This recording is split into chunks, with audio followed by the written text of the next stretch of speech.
Hello! Let's get started with one shuffle again. Today I'll take this everyday tarot. It's my first tarot and I really love him. I feel like it's a him. It's just some cards.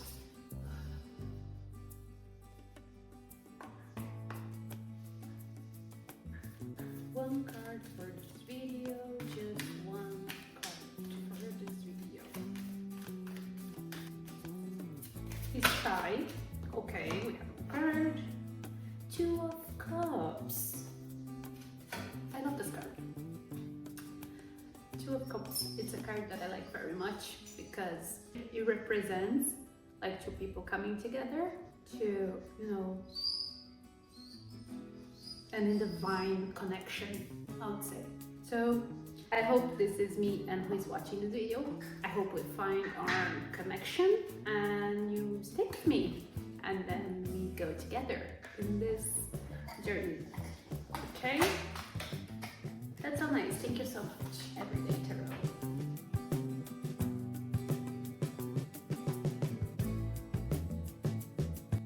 Explain why the name of the channel is Victoria Writes. So my name is Victoria with no C, actually. A lot of people spell it wrong and spell it with Victoria with C. And there's this time that, well, it was not just one time, it happened multiple times already, but there was this first time when a person misspelled so wrong my name that it's spelled Victoria, and then I just loved it for some reason, and then I kept it. I like my Steam nickname is Victoria, and I decided to create a YouTube and I said I will put Victoria, and yeah, I really like it. It's so silly, but I really like it. And I mean, there's a lot of Victorias in YouTube, so I am the only one Victoria, I think. So that's the story about it. Today we will talk about the two books that I read in a month. They are Belladonna and The Old Man and the Sea. They are very different books from each other. I want to keep that clear, that the idea is not compare the books between each other. The idea is analyze the book within its own context and within its own promise of what it wants to, deliver, I would say. Let's start with Belladonna and my thoughts about this book. I got as a recommendation on Book Talk because there's a lot of people talking really well about it, and there is this gothic vibe going on in this book that really attract me to it. And the topic of death and how to portray death is something that also attracted me a lot to it. So I really wanted to read it and see what was that about. One thing that I would like to mention is that this book should definitely have a trigger warning on it, and I mean it. I think this book underestimates how serious and it kind of, the topic of suicide is it's approached in this book in a really, I don't have words to say. It's very uncomfortable to me, it's very annoying to see such a serious topic treated like that, and I really think that this is the first thing that threw me off a little bit on the book. No, it was not the first thing that threw me off, but it was one of the things that threw me off because it's problematic. The second thing is that the main character, Signa Farrell, is doing that to attract the attention of death itself, which is a he in the story, right? It's portrayed as a male, as a man. And come on, girl, are you trying to die to get attention of a guy? No, please stop. That's no. Other things that threw me off. The beginning of the prologue, the first page, I have no words. It's truncated, to say the least. It's weird. It's conflictuous. It's not consistent. in the beginning of the page, the writer is showing us something like about the mother, like the mother is carrying this crying baby and show it around the room, crowded people, a lot of people, and then in the end she's telling it was an affectionate mother. It doesn't seem like an affectionate mother to me if you're like showing your crying baby in a party full of people and it's like 2 months old. It threw me off a little bit, this beginning, to be honest. And then we got into the attempting several ways of getting to see death. Also threw me off a little bit. And then it got to the point where she's like finally 18 or 19 something, and then death started to kind of flirt with her. Like, you know, I felt pissed, honestly, because what the fuck? You know, that death is a being that is eternal, that is a, you know, and okay, I understand at a certain point of the book, the author says, okay, but death is lonely and Signa can be a partner to him.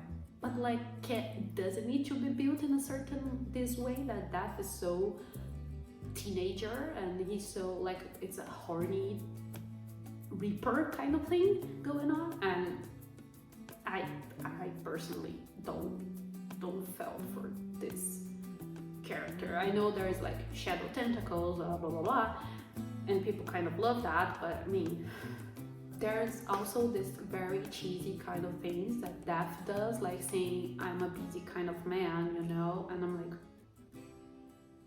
it's weird, basically, and problematic, I would say. One thing that I also don't like about the plot of this book is this nonsensical mystery that is going on, that I spend, you know, is at a certain point of the book is just dragging along and rambling about this mystery that I don't care about. And I don't know how many times the character says, "Ooh, that's another piece of the puzzle," and wow, that's now everything is coming together, and like, what the heck, you know? It's one, I don't like this analogy. Two, you don't need to keep saying, like, telling me all the time that you find that this information is important, because I will come to this conclusion by myself if this information is important or not. I think it's misleading, and it's also, at a certain point, it gives me the feeling that I cannot trust her, because I don't feel that the information is necessarily important, and she's telling me that is important. So, how contradictory that is? Okay, moving on. I'm not here to say only bad things. There are good things in the book, alright, and I want to highlight that. The chapters constructions is good. The ending of the chapters particularly, I really liked a lot of moments where the ending of the chapters it's leaving you, you know, you want to turn the page, you want to go to the next chapter, which is really nice.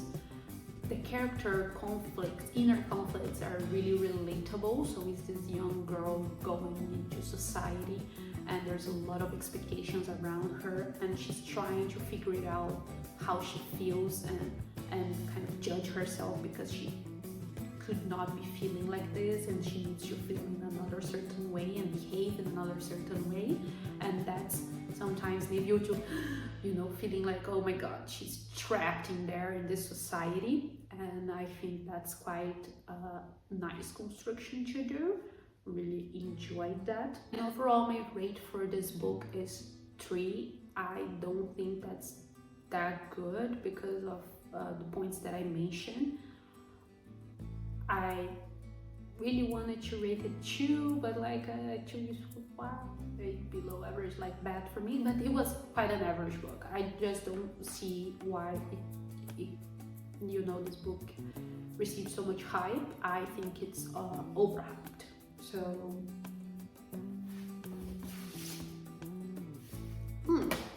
the second book is written by Ernest Hemingway, the author.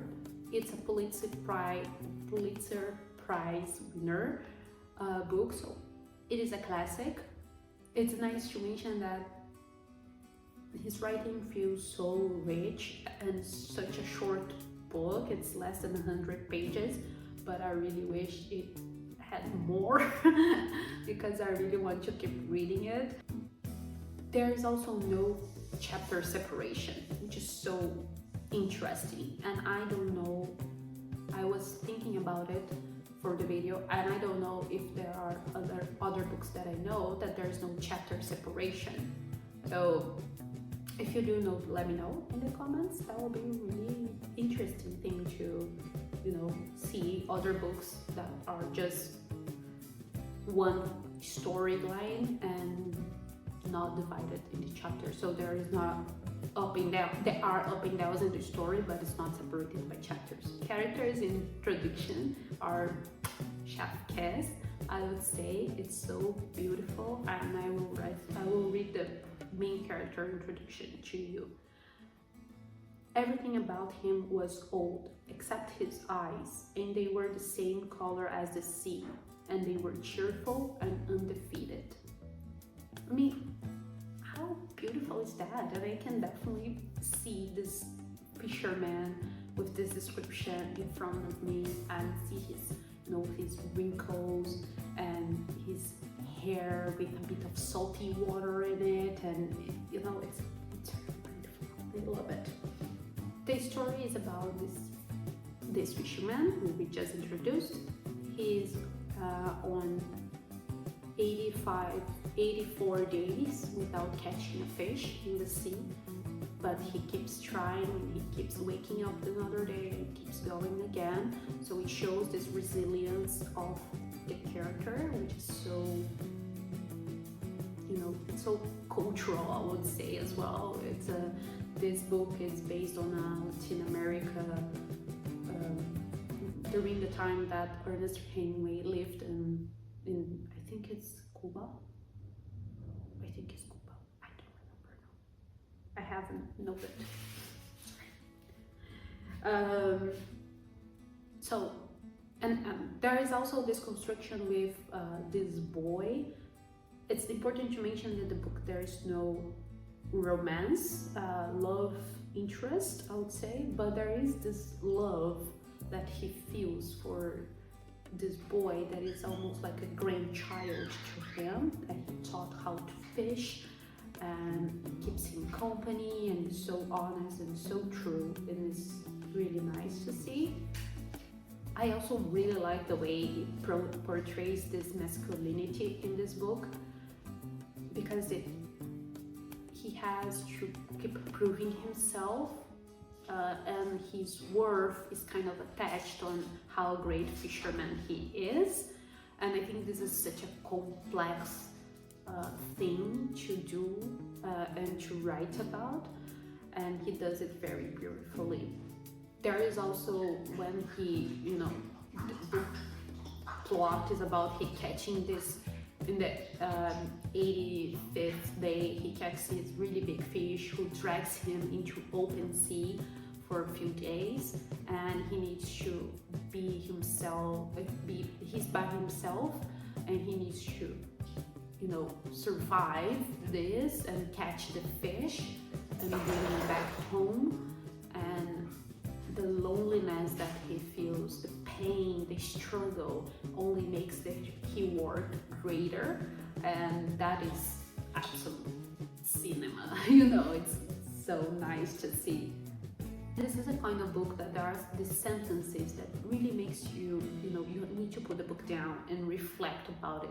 It's not like self-help book in an obnoxious kind of way, but it's life knowledge, wisdom, and then you're like, oh my god, this is so deep, and it really makes you see some things in a different perspective. I can give you an example. There is this way that he describes the sea, and I know that in English you say the sea and it's a neutral article, but in Latin languages there are female and male articles to describe those, and a lot of people use the male article to describe the sea, but the character has such a love connection with the sea, and he sees the sea as a she, which is so beautiful, I think, because the sea has high tides, lower tides. It has it changes according to the moon, has waves. Sometimes it's, you know, raging, sometimes it's peaceful, and it's a great analogy.